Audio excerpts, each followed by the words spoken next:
Now, this last panel will focus on the response of external actors, whether regional or extra-regional, to the Arab uprisings from 2010 until today, taking as case studies the reaction of Arab countries with Suhaim from Doha Institute, Qatar case study with Marwan, EU and its reaction to the Eastern Europe with Stephen, United States and the Arab Spring countries, mainly Egypt with Marina, and Ivan will also contribute with an analysis on the socioeconomic responses of Europe to the Arab Spring countries.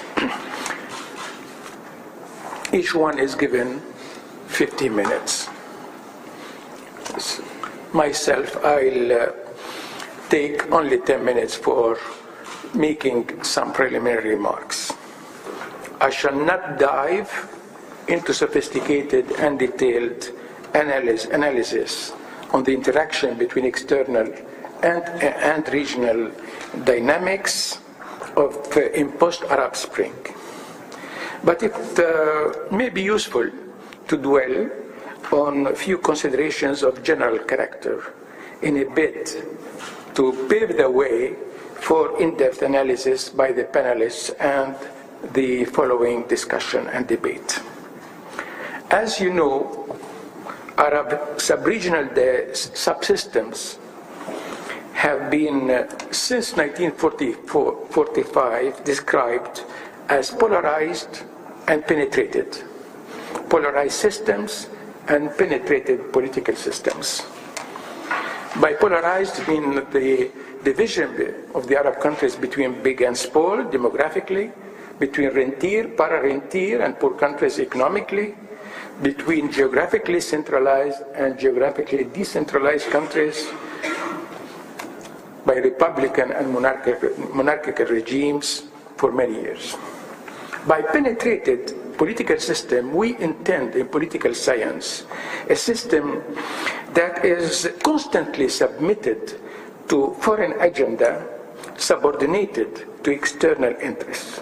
This penetration prompted what I used to call the three G's: geography, geology, and geotheology. Geography means the geographic centrality of the region has increased since many decades. The geostrategic importance of the region at the intersection of three continents. All the geopoliticians from Mahan, Mackinder, Hans Hofer, Vidal de la Blache, all those who studied geopolitical research studies know these names. All of them focused on the geopolitical and geostrategic interest of our region. Geology endowed our region with huge natural resources, which are indispensable until now to the world economy, and which add to the commercial activity of our markets, mainly arms purchases, of which we are the main purchaser. Finally, geotheology, which is a term which has been coined by a French philosopher, Paul Ricoeur, means that our region has been a cradle of civilization and also the cradle of the three monotheism, which means that any event in our region is never confined to our region. I mean, they spill over other spaces. And there, the case study is the Arab-Israeli conflict. Given this premise, external actors since 1945 endeavored to set foot in the region, to recruit allies, to pursue geostrategic interests. Policies were interest and security driven while paying lip service to democratic reform. During and after the Cold War, Europe, as well as the United States, entertained cozy relations with authoritarian regimes. This is no secret, regardless of their bad record in the question of governance and in the question of human rights. Arab regimes have been divided during the Cold War into camps, pro-Soviet and pro-American. As a matter of fact, you don't have two Arab neighbors in the same camp, almost, with the exception of the Gulf Emirates and monarchs. Morocco pro-American, Algeria pro-Soviet, Tunisia pro-American, Libya Gaddafi pro-Soviet, Nasser's Egypt pro-Soviet, Nasser's Mubarak's Egypt pro-American, the Gulf pro-American, Syria pro-Soviet, Iraq pro-Soviet until Saddam Hussein. Arab regimes, therefore, have been divided into camps. After the Cold War, there has been another classification which has been imposed on us by the Americans mainly. The Arab world have been classified in 4 categories: moderate states, friendly states, rogue states, and failed states. The closer you are to the United States, the more moderate you are perceived. In political science, such classification does not exist. What means in political science a moderate state? We don't have this terminology. So this classification does not have a democratic content.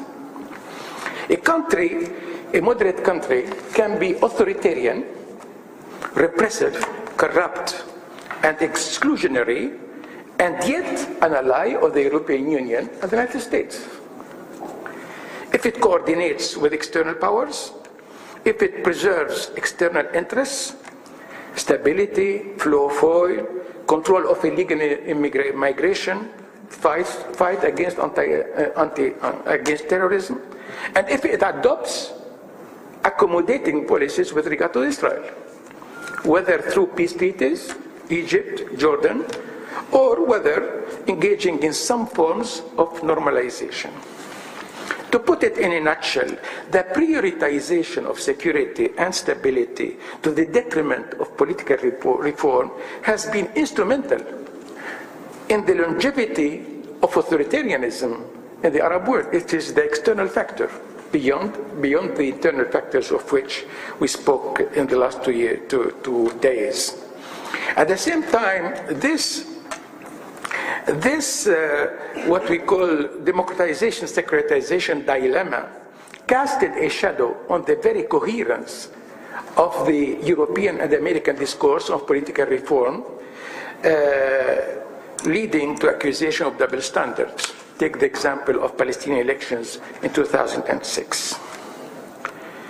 So while the US and the EU in their discourse saw themselves or presented themselves as transformative powers, in reality, their policies have been geared toward conservative policies preserving the status quo. I can cite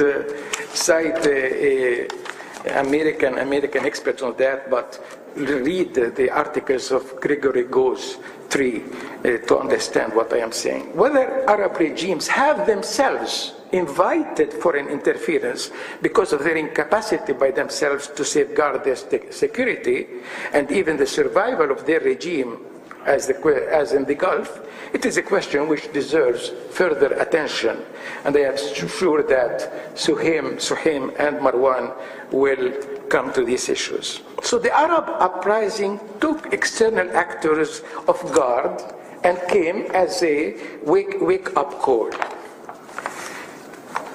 Let me quote an American author. For the United States, the attraction advantages of supporting democracy abroad must be balanced against their strategic interests and against the difficulty of sponsoring transitions that will inevitably entail a degree of disruption, if not instability. The European response, to which I am devoting my next book, Europe and the Arab World, Post-Arab Spring, the European response was swift, As you know, or some of you know, that the European response was enshrined in two communications of the Commission, one in March 2011 entitled Partnership for Democracy and Shared Prosperity, and the second, 2 months later, New Response to a Changing Environment. These two key documents made clear the main policy goals of the European Union: money, market, mobility. We are going to provide money, we are going to open our markets to your exports, and we are hoping to manage collectively the question of the flows of migration. Money, market, mobility. Well, I discussed this issue extensively in the next book, so I am not going to dwell on this. Does this constitute a new response sufficiently adequate to the transitional countries? My answer is no. I am impatient to listen to my colleagues also on these issues. Stephen will speak about Europe and the Eastern European countries, eventually also by touching upon the Arab countries themselves. So other Arab countries reacted also to the Arab Spring, some with fear, others with sowing in the Arab Spring a challenge and an opportunity. Qatar, for example, exhibited a hyper-activism, diplomatic activism, labeled by some analysts as outsized diplomacy, leading to fractures in the Gulf Cooperation Council.